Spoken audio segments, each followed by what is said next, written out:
we've had technical difficulties setting up. We went back there, here, it's just trying to figure out the angle there. But yeah, I think we got it. Let's squeeze in. Jake Kim. That good? Works for me. So we saw Cloudy with a Chance of Meatballs 2. Which is also the 2 times that I've seen it. It is. You cheated. Went ahead. It was awesome. First time I saw it, I was all by myself. Nobody wants to see a movie with me. I see how it is. Nobody called. I didn't even know you went to see it until I was told today. Oh, good. All kinds of bullshit. But yeah, I just saw the first one today because I found out I was going to see this, and I was like, I won't be able to follow the pivotal plot moments. But no, more importantly than that, I had heard it was good, and usually movies like this make nods to references in the first because they're nonsensical, and they did, so I was very happy I saw it, and it's so much cute. I thought I was going to die of cute in the theater. There's a lot of cute. Keep telling everybody that Barry's the best. He is! He's like FT from Return of the Killer Tomatoes. Oh, yeah. Do you think there's, like, vegetarian undertones in here? The whole not killing animals? Little bit. No. It's not in your face, but just, you know, like, they're living things. They're going to slice and dice the kill the animals because they taste delicious. I guess in that... Little bit. In that regards, I suppose. It wasn't, like, PETA in your face or anything, but it did kind of, especially after following all these adorable food items, and then you find out they're going to be ground up into... It got really dark. You find out they're going to be ground up into bars. It's kind of like, oh, yeah, that means we kind of do that and we eat stuff, don't we? Whatever. They're delicious. They don't have the same little beady eyes and the little marshmallow smiles. No, you've never shot a little baby deer before. I have. Good eats. That's what them's is. I'm trying so hard not to quote my cousin Vinny with the deer. No, I'm sad. You took my joy away. I do what I can. I'm the joy sucker. Is that your nickname? Is that what we call you now? It's one of the many that I have. So yeah, I know. It was really good. I don't know, which do you like better, the first or the second? Oh, I don't know. Probably the first. I quote the first the most. I can't help you out on there because I just saw the first today. I don't understand your fishing metaphors. You know, if you throw the right line, you can tackle my box. That's the only fishing metaphor I have. I don't know, you said fishing metaphor. It was a joke. It was a joke. Chill out. I don't fish. I know there's a tackle box and you throw a line. You do those things. Hey, if they're talking, that's the only fishing metaphor I can make. Except that one that's like, you teach a man to fish, feed him for a lifetime. Give a man a fish, and then you don't have any fish. That's exactly how that proverb goes. So just make sure you have two. If you give a dude a fish, then you're out of fish. That's right. That's why the Twix commercial. But if you teach the broke motherfucker how to fish, well, then you don't have to give away your fish anymore. Besides the fact that he's now fishing your fish, so that's already going to cut into your fish supply. So really, one way or the other, any way you look at it, you're still giving away fish. And that's why the Twix commercials tells us if you have two, share one. So you don't give a Why are we talking about Twix commercial? I don't know. We were talking about sharing and tackle boxes. I keep a Twix in my tackle box when I don't go fishing. I had something pertinent to say. I don't know how we got on that. I'm so tired.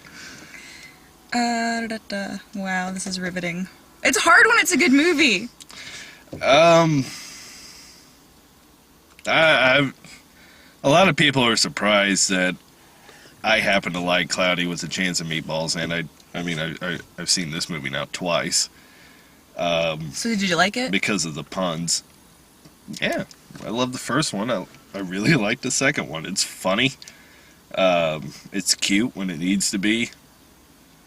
So why are puns okay in these movies, but not puns are okay.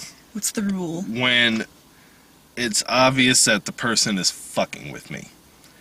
And within and in this movie, they're being so blatantly obvious with the puns that they're literally beating you over the head with them, which makes me smile. Because that's just, to me personally, that's like the writers are just kind of fucking with me, and I'm cool with There's that. a leak in my boat. Yeah, they did that twice. Yeah. Mr. T did not come back. That was unfortunate, but I forget who filled in. He did Terry alright. Crews. Yeah. He wasn't bad, it just wasn't the same. No, he didn't do a bad job. It just wasn't Mr. T. I mean, Mr. T was my favorite character in the first one. It's my son, one and only son. I love him so much. Love you, Mr. T. Well, I mean, yeah, it was Terry Crews doing this, and he did a good job. The voice acting was solid. Found out that Neil Patrick Harris is the voice of Steve. Steve. Which, I don't understand why it has to be Neil Patrick Harris doing the voice of Steve. It's probably people that want in on it. These movies are just so smack dab with, big name stars. Kristen Shaw's in this. She plays the ape. And, Barb. Yeah, and I forgot who played the main guy. The bad guy. Will Arnett? Was it? I don't know. I don't know. Anyway. No, what I like about these movies are they're animated movies, but they are cartoons. They're not animated movies trying to be real. You've got blatant, cartoonish mannerisms and movements and sound effects versus these people are animated and it's an animated movie, which is something you see a lot. And they get dark. And not so much as dark as like, oh, that's horrible to show children. Although when he went in the meat grinder, I was like, whoa. But he came back out okay. But like even the first one, it's like you have all of this happy, nonsensical stuff, and then it's this dire world thing where they're on, the meatball, but it's an asteroid. And both movies kind of remind me of Evolution, with the whole, with like the anus of the meatball. That was like the opening of the alien in Evolution that would like blow in and out. That was exactly on that. And then now you have an evolved ecosystem of the fruits. Why are you looking at me like that? I'm watching you explain yourself. Go on. Okay. And it was a very lost world when they're discovering that all of these foods have been turned into animals, and you've got like green onion type brontosaurus and the banana. You got shrimpanzees. Yep, you got chimpanzees. Bananas. There were also dolphins. Banostris. God damn it. Banostriches. A banana ostrich is Yes. what the fuck it is. Combine the two. That's what the fuck it is. It like meatloaf buffalo. Yeah. They're somehow breeding, which was a little disturbing. No, they weren't breeding. They were being created by But before the you flick knew hormone. that, but before you knew that though, she's like, there's like their families or they're having babies or something like that, to where it's just the split thought was like, ew, how does that work? I Within the imagine it food. works everything else. You got little Food reproductive. watermelon organ. penises and little watermelon vaginas. I don't fucking know. But they already have seeds. What seed do you put in something that's already has seeds? Where I don't know if they got around it because the flimflamfunk just creates the That's true. things. And it oozes out like bleh. And they even explain, like, how is this possible? I don't know. It's best not to think about it too hard. They love literally said that in the movie, so just don't think about it too hard. All right, fuck it. This machine's created some adorable little baby food. I can get behind this, whatever. The marshmallows, I was like, Squish Face from Steel Up 2021. When they go around Flynn and encase him in marshmallows, and so they take him off to safety, and he looks like Captain Murphy in Steel Up 2021 was he encased in the Squish Faces. Pudge, all that.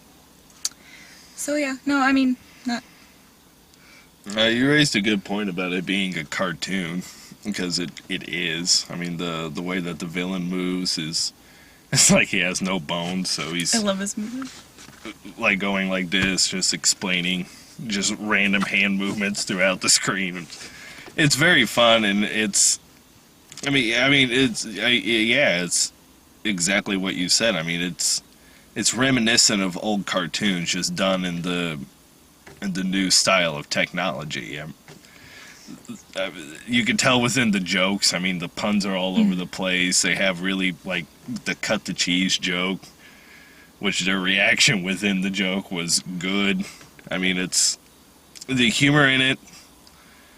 Even when they're making stupid jokes, they could pull it off. They pull it off very well, and that's what I liked about the first Cloudy. Was, I mean, yeah, there's a lot of puns and a lot of kind of dumb humor, but they pull it off very, very, very well. And so, with a person like me who, does not like puns, I could still get behind it.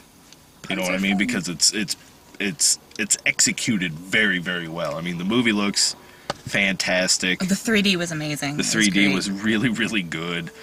And I think part of that is attributed to the fact that they are so cartoonish, so it's not straight-laced characters being like, and so the whole thing is over the top that when they are delivering these puns, it's so matter-of-factly in everything else they say. It's just like, and especially with the food things, where it's like, it'll be a piece of cake, and they go over, there's like this piece of cake looking. There's a piece of cake, look at it. Ooh. Yeah, and there's a leak in the boat. It's a little leak in a boat, and he's like, ah! And so it's not... I mean, during that scene where they do It's a Leak in the Boat, the first time when they're in the cop car, like, if you notice that entire sequence where they did the Steve and the chimpanzee thing, where Steve shoves the chimpanzee over the side, Steve! And then that's when they cut, and they go, there's a leak in the boat! And the leak goes, ah! And then they cut one more time, and then it's back to the action sequence. So those two jokes are happening during the middle of, like, this rapids kind of thing that's, they're moving along in the little cop car on. And that's when they decide to break the tension and do two really stupid jokes really quickly, and then immediately back into the action for no apparent reason. That's why I like the movie. That's really like, it's the reason why I like the movies, because they throw in the scenarios that they put the jokes in. It fits. It fits. What's going and like when they're breaking tension with the comic relief, which is Steve. Steve. Like for example, there's a scene where there's the Thinkwinox. Yeah, the Thinkwinauts. Yeah, Thinkwinauts, which is the main bad guys, the corporation, his little team of scientists, that's what they're called. And so Flint tried out for him. It didn't go according so well, because the guy who won created a car that ran on cuteness. A zero-emission car that ran on cuteness. And that seems really funny, because when they show the car, and they're like, it's a car that... zero-emission car that runs on cuteness, and they show a close-up of the gas can, and the gas can pops open, and there's this giant, white, adorable cat. It's like, meow! And then they slam the thing down and start the car, and you can hear the cat going, meow! It's a ran-on kitten. I can get behind that. But Pazuzu. So, think of Pazuzu. I fucking would throw Pazuzu in my gas tank in a second. She's adorable. I can get plenty of gas miles out of that.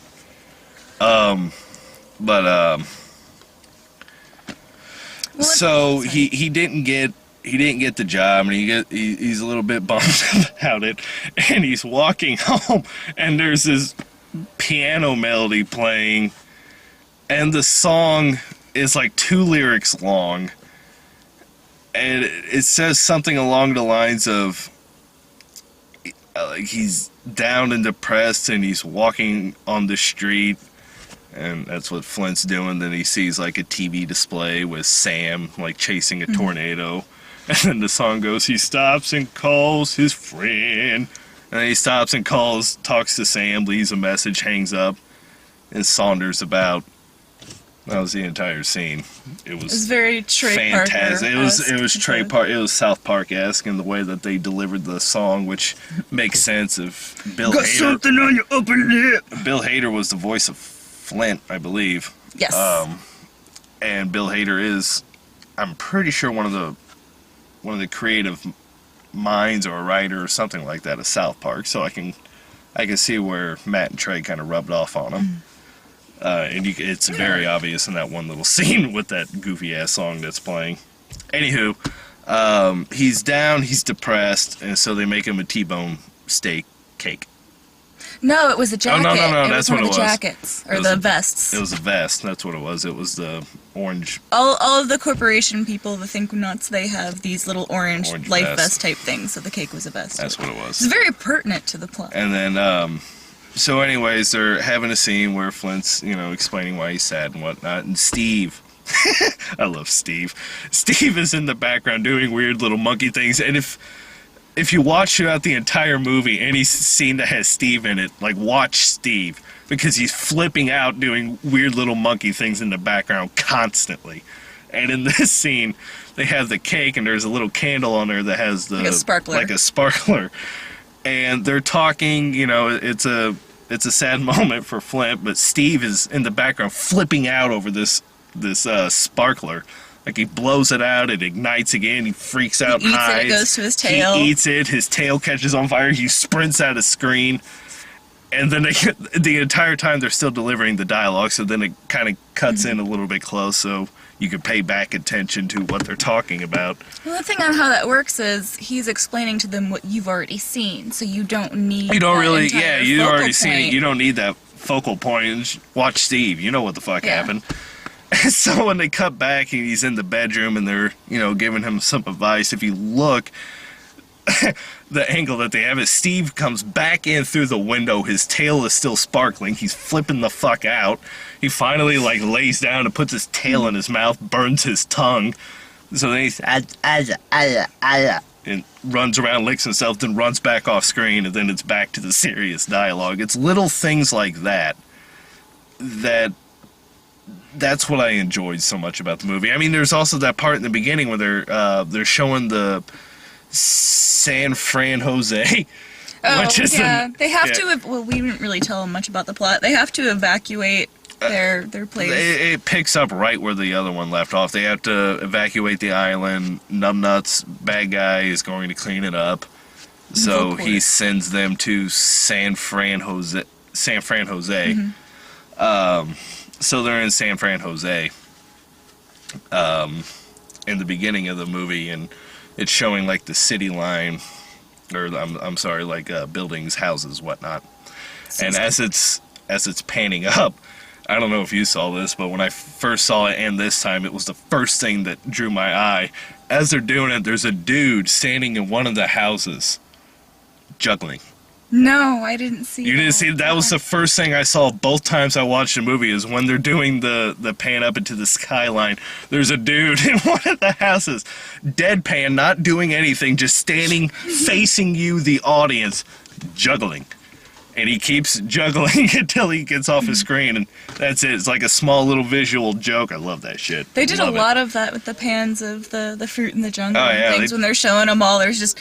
Everywhere in this movie, there's something going on in the background, but it's not one of those things where it completely detracts from what's going on. It's kind of like fun surprises every time you go back. And even though describing the Steve thing and the sparkler sounds like maybe it was distracting, I mean, visually, you're looking at Steve, but you know what's going on. It's not like Steve's running all over them in commotion. It's just, it's put together in a way to where just somehow it works. And it probably shouldn't, but it does. Well, what it is he's being a good comedic relief. And sometimes that's missed in a lot of kids' movies, because in a lot of kids' movies, the comic relief is just... face. It's in your face, and the comic relief just is an annoying motherfucker, when it boils down to it. And it's just I just don't like this comic relief dude. But Steve works because he doesn't speak much, and it's a lot of physical comedy. It's a lot of visual. And that's why Steve and Barry both are I love Barry. my favorite. Oh my god.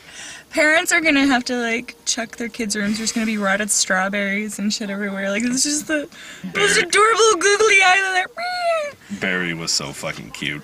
Oh man, and just the actions on everything, arm movements, eye movements, everything. It's nothing is just standing there. There's always something going on. The animation is very, very well done. The background people, when your focus is supposed to be on the main characters, because I've seen it the first time, I was looking all over the place on this one. And yeah, that's what I was looking for. And all the minor characters were reacting and, doing stuff. Is solidly animated. I mean, honestly, my favorite joke in this entire movie was the bus driver guy. I don't know if you caught that. He was in the first one. He's the dude with the hat, with like the flannel jacket. Oh, okay, the Splash World guy? Yeah, Splash World guy. He shows up in this one, and he shows up like 2 times, I believe. There might have been a third one, but I don't remember. But I do remember 2. It's when they're talking about building the lab for the first time, and like, you're gonna need security and blah blah blah. And it's this cute moment. It's panning out, and the Splash World guy just kind of. Just like that, and then it cuts, and then there's this bus ride when they're going up to the light bulb, the corporation, the evil spelled back, live corporation. I couldn't remember what it was supposed to be too, because once they released, because then they switched it. Evil Corp. Yeah, wow. So live, that's what it was. When they're going up there, like the bus stops and Flint comes off of the bus. And, like, as Flint, like, here, like, I'll do it with the camera. Like, as Flint is walking off the bus and he turns and he kind of goes away, the bus driver, which is Splash World guy, which was the dude in the first, just... That was my favorite joke in this entire movie, was that dude in the beginning. It fucking cracks me up. I mean, like I said, like this movie covers a wide range of different humorous things. So maybe your thing is, maybe you don't like sight gags. Maybe you like more spoken dialogue type of jokes. Maybe you're into slapstick. Maybe you're into whatever the case may be. It covers it. There's a lot to laugh at. It's an enjoyable movie. And it's something kids can enjoy as well as parents without the just stuff that you have today. That is just, it's not smart, it's pandering. This is something that, I don't know, like, it really makes me happy when I see kids' movies like this versus just hey, they're kids, let's slap something together. Yeah, tell me about it. I don't think you know what I'm talking about. I mean, they have kids' movies that are released that are just, they're not good. Like, really? They're painful. And I don't think you understand. Not even remotely. No. Haven't seen any of them. Mm-mm. Speaking of which, we got... Like I said, this is a movie. I mean, it's just a good movie. Just, fuck it, you don't need to hear me talk about it. Just go out and fucking watch it. This is one of the very few times you will ever hear me There's no angry Jake. on this particular show saying, please go see the movie I just saw. I think I can count probably on one hand how many times that's happened, but very seriously, it's a very enjoyable movie. Yes. It's solid for the entire family. I saw it Friday? No, Sunday. Sunday? You saw it 2 days ago? Like, I work 7 days a week now, so Wait, no, today's Wednesday. Today's Wednesday. I saw it Sunday. Yeah. Okay, I saw it Sunday. 7 days a fucking week. All my days are starting to blur together. But yeah, I saw it on a Sunday. And when I went, like when me and Jillian were there tonight, we were the only motherfuckers there. Like, period. When I went, it was a decent showing. And honestly, in that crowd, the adults were laughing a hell of a lot more at the jokes that the kids were. But the kids were still, they were eating it up. I mean, they enjoyed it. And I'm under the assumption, or I'm under the belief that when you're a kid, the favorite movies that you remember are the ones that everybody in your family enjoys. It's not just for you. You kind of grow out of that for a little bit. I mean, yeah, we all have we all have, very young childhood memories of TV shows and whatnot that we personally enjoy. But, like, one of my favorite movies of all time was The Lion King. And I remember that because my entire family went to go see it. One of the few times my family's been cordial to each other. But we all went to go see it, and everyone there had a good time. that's why it was one of my favorite movies, and a lot of kids are the exact same way, and this is a good movie to show them. The first one as well, but this one too, is because the kids will enjoy the visual element of it. You know, they'll enjoy the kids aspect of it, and seeing it as an adult, and seeing it as an adult, you'll get the underlining jokes, you know, that a good kids movie, at least a good kids movie nowadays, really needs to accomplish. Is trying, the good ones can get the adult audience to watch it with their kids. That's the point of a family movie, so the family can go and watch it. The family can go and have a good time. Not turn on the TV, okay, you watch this, I'll come check it out. Yeah, not here, here's some noise for 2.5 hours. Enjoy, I'm not going to fucking parent you. I'll let baby Einsteins do it. And I mean, I not to like go far off the topic of the movie, but you look at the stuff like Craig McCracken stuff, where it was like the kids would enjoy it, but it had stuff for adults to recognize and enjoy too. I recently watched Dinosaurs, that's been on Netflix, and as a kid, I loved that show. As an adult, when I rewatched it, there is so much social satire and just things for adults to get out of it that as a kid I did not. So it's things like this where obviously we can't view the movie through the eyes of a kid, but looking back on those things, it's like that's what family things were versus a lot of kids' movies now just being noises and just shtick for the sake of shtick. I mean, this has a good story. It has, okay, then I'm not going to say it because it's going to sound cheesy. It has heart. It does have some heart. The movie does have some heart. Yeah, as cheesy as it does. It's heartwarming. I get it now. It's not cheesy. No, the movie has... It has a lot of cheese in it. Because the cheese is spiders. The cheese spider, yes, I see what you're doing there. That was the cut the cheese joke, by the way. It was like, because it's like all webbed everywhere. He's like, I'm gonna cut the cheese. And he goes, boom, and then it made a noise, which was a fart noise. And he's like, that was the cheese. So that was actually unexpected, because I'm like, oh, I see their pun there. And then he was like, because there's an actual noise.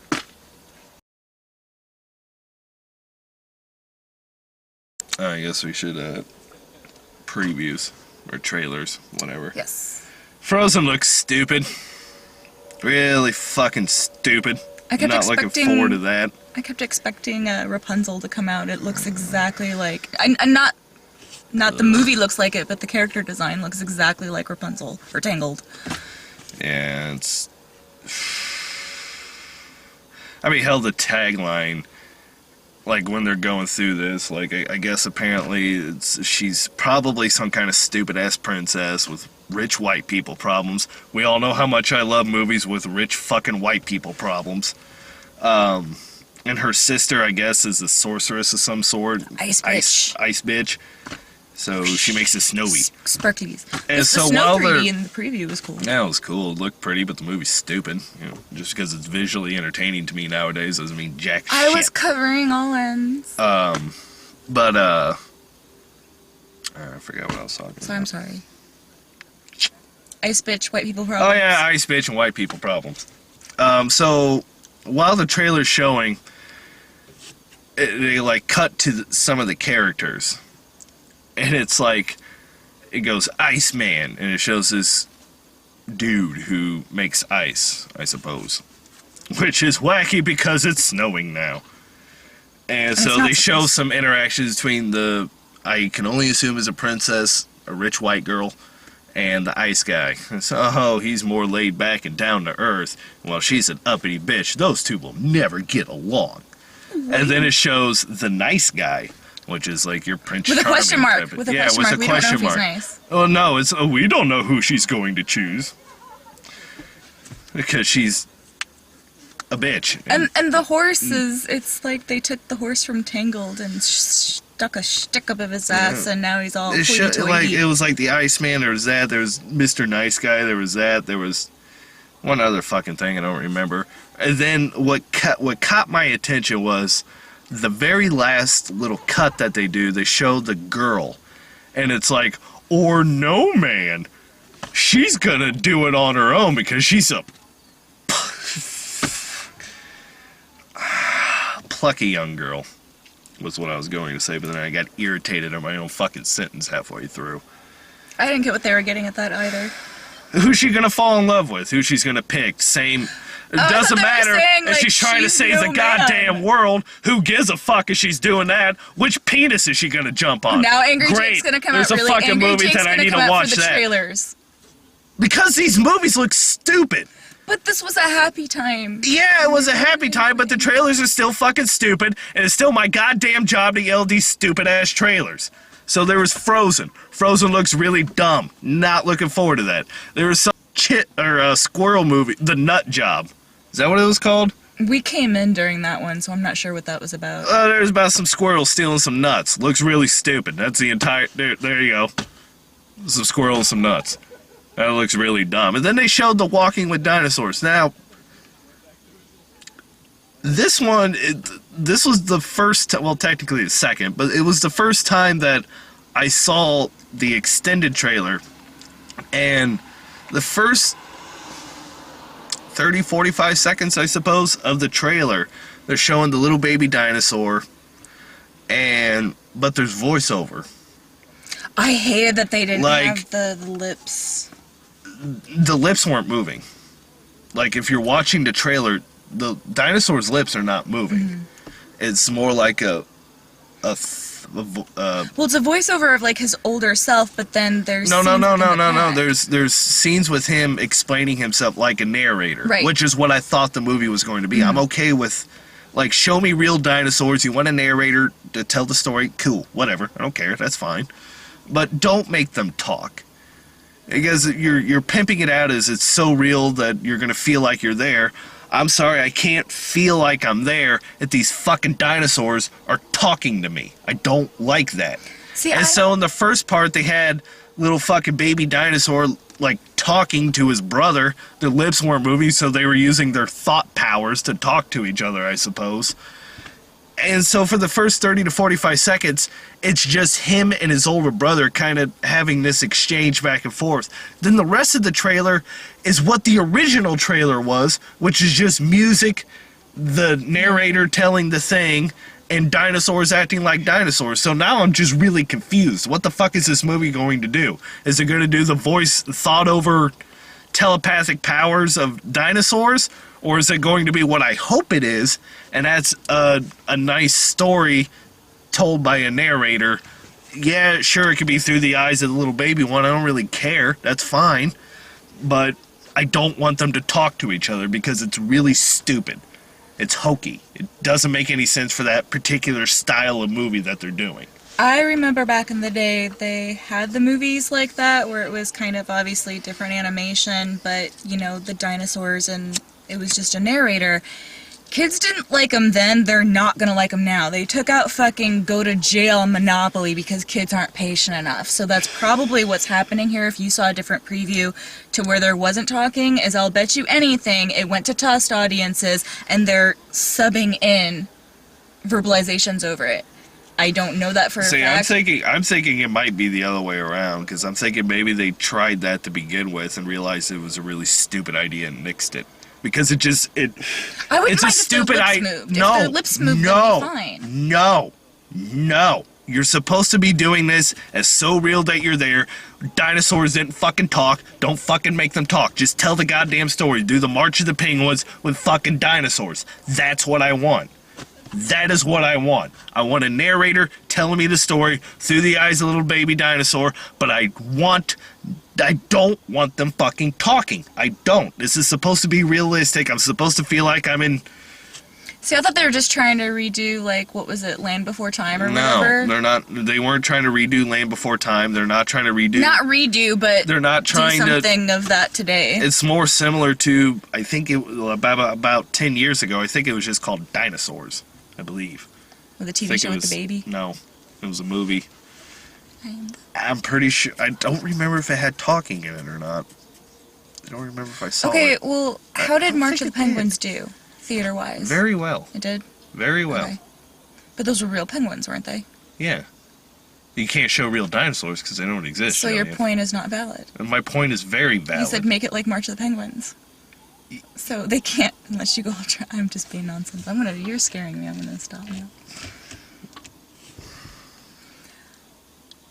I'm just saying, I wouldn't mind if they did it, because everything is going 3D/realism crap, so if you're gonna make... Either way, I don't care. Narrator, fine, but in any animation movie, unless it's like aliens with telepathic power or whatever, like one special being with an ability, make their fucking lips move. That's just lazy if you're gonna do any... I know where you stand on it. I'm just saying, if you're doing an animated movie where animals are talking, you need to animate their lips. Well, that's typically what they do nowadays. That's why it didn't make any sense to have the voiceover like it was in the trailer. That's why it didn't make any sense. That's why it seemed like it was added. I never saw any other trailer, so I have no idea what you're talking Well, about. the other trailer is just, I was a baby, here's some adorable things, I grew up, shit goes bad, we all eventually die, we all know this is going to happen. The shit starts going bad, now I gotta lead the herd, and it's a coming-of-age tale. That's what it is, using dinosaurs. Which, again, I'm fine with. Don't make them talk. Don't make them do telepathic powers to each other. It's really fucking irritating, and it's really fucking stupid. That's... Why would you care if they talked, though? Like, if it wasn't supposed to be real? Because that's not how the animation is going. That is not how they're trying to pimp this movie. It's supposed to be realistic. You're supposed to put yourself there. That's why it looks so goddamn visually striking. It's because you're supposed to be able to put yourself there. You know, you're watching the dinosaurs. It's something we're all fascinated in, is dinosaurs. So you're supposed to watch them do their little thing. Yeah, there's a narrator, which is fine because it's through the point of view of one particular dinosaur. I'm alright with that, but do not make them talk to each other. Don't do it. Because if it's supposed to be real, you're taking that complete element out of it by making them talk or making them have telepathic powers. It's a stupid idea. Just keep it how it is. Keep it how the original trailer was, which is just music, the narrator talking, and some of the clips of the movie. That's it. Like, that's So, what I want the whole movie to be. We'll agree. Narrator best. Talking mouths second best. Telepathy way down there. Non-existent. I'm just saying. Guess? No telepathy. If you're gonna make them talk, have talking mouths. I see what you're saying with the narrator. Just no on the telepathy. Yes. Yes. Oh, we got Lego. I've had Lego for a while. That was the first time I saw Lego. Oh, there's a Lego movie coming out. Lego my Lego. Wait, that doesn't work. Nope. You killed the review. That terrible joke.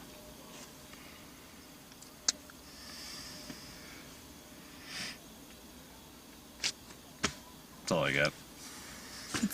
I'm sure he'll end on, it was a terrible joke.